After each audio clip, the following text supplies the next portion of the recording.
नमस्ते। हमारे यहाँ भी एक सुमित, मैं सोचा उन वो कहाँ से फ़ोन कर दिए। बताइए सुमित जी। हाँ जी सर, मेरे पास यस बैंक के 2900 शेयर है। मैंने 29 रुपए के हिसाब से लिए थे, तो अब ये मुझे कितना टाइम रखने चाहिए? जब तक आपकी मर्ज़ी हो तब तक रख सकते हैं आप। कोई लक्ष्य सर बनाया क्या? हाँ जी, हाँ 5 साल का। 5 साल, अभी आप कहते कब तक रखने चाहिए? 5 साल तक रखने चाहिए कि नहीं, पहला सवाल। और अगर 5 साल तक ये रखते हैं तो यस बैंक में कितना पैसा बन सकता है सुमित मल्होत्रा जी का? देखिए जी जी, यस बैंक के लिए देखिए रिपीटेड स्टोरी है। कहता हूं यही कि भाई 3-4 साल से एक बड़ी रेंज में अटका है, जो कि है तकरीबन 10 रुपए से 25 रुपए तक की।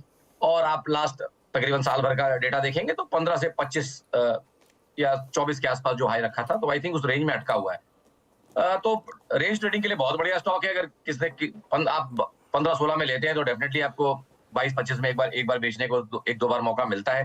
बड़े ट्रेंड्स तो जैसे मैंने हमेशा इसके लिए बोला है कि भाई 25 के बाद तो बहुत बढ़िया हो जाएगा, ये तो मैं भी बोल रहा हूँ।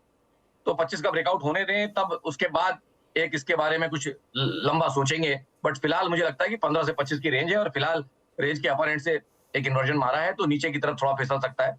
बट काफी लंबा कंसोलिडेशन यहाँ पे भी है, और जिस तरह से बाजार अब काफी लंबे कंसोलिडेशन का बना के चल रहा है, तो फ्यूचर इसका भी डेफिनेटली पॉजिटिव ही होगा, क्योंकि इस रेंज में जितना एक्यूमुलेट हुआ है और जिस दिन ब्रेकआउट करेगा काफी अच्छे रिटर्न मिलेंगे। तो अब चॉइस इनकी है कि टाइम इसके साथ अभी से लेके टाइम बिताना चाहते हैं, या 25 के ब्रेकआउट में लेके फटाफट पैसा बनाना चाहते हैं। तो इधर केस आई थिंक फिलहाल तो ट्रेड में अगर चाहें तो बने रहें। 5 साल में पैसा बनेगा कि नहीं बनेगा? नहीं तो फिर मैं इनसे कहूँ कि 25 में बेच के निकलें, ये क्या फ़ायदा इसको रखने का? बहुत समय हो गया, देखिए सारा संसार चल रहा है, यही बेचारे नहीं चल पा रहे हैं। नहीं तो देखिए, कैचअप होता है ना तो फिर बहुत फास्ट भी होता है नीरज जी। तो अब धीमे धीमे जिस तरह से बाजार का समीकरण बनते जा रहा है, अगर इसमें कैचअप हुआ तो बन सकता है। बट यस, अगर 25 के पास ट्रेड करना चाहें, 24-25 की रेंज में एक बार बेचें और फिर छोड़ दें, और 25-26 का जब ब्रेकआउट हो जाए, 1 दिन 2 दिन 4 दिन महीने भर बाद, तो दोबारा री एंट्री कर सकते हैं। देखिए, लोग ये नहीं समझते कि बेचने के बाद ऐसा किसी ने आपके हाथ नहीं बांधे, आप उस चीज में री एंट्री नहीं कर सकते। हमने अगर कोई व्यू ले लिया तो ऐसा ये कहीं नहीं लिखा है कि हम उस व्यू को चेंज नहीं कर सकते, आइदर बाय और sell. Same applies for the stock कि भाई जब आपका व्यू चेंज हो रहा है तो आप दोबारा ले लीजिए, कोई दिक्कत नहीं है। कहीं ऐसा कोई किसी ने आपसे करार तो नहीं साइन कराया है कि आपने अगर एक बार यस बैंक बेच दिया तो दोबारा आप ले नहीं सकते। तो 24-25 के आसपास ट्रेड करने की कोशिश करें। अगर दांव लग गया तो दोबारा 15 में मिल जाएगा।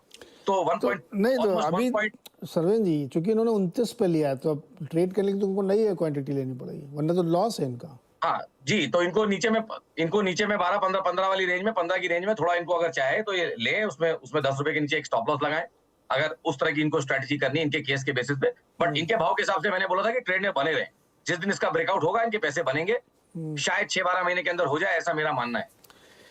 ये लाखों लोगों का सवाल है। सुमित जी आज उस सवाल का प्रतिनिधित्व कर रहे थे, इसलिए हमने कहा कि 2-3 सवाल पूछ लिए जाए, क्योंकि यस बैंक में बहुत दिलचस्पी है लोगों की। तो भाई उम्मीद करते हैं कि सब लोगों को उसका जवाब मिला होगा।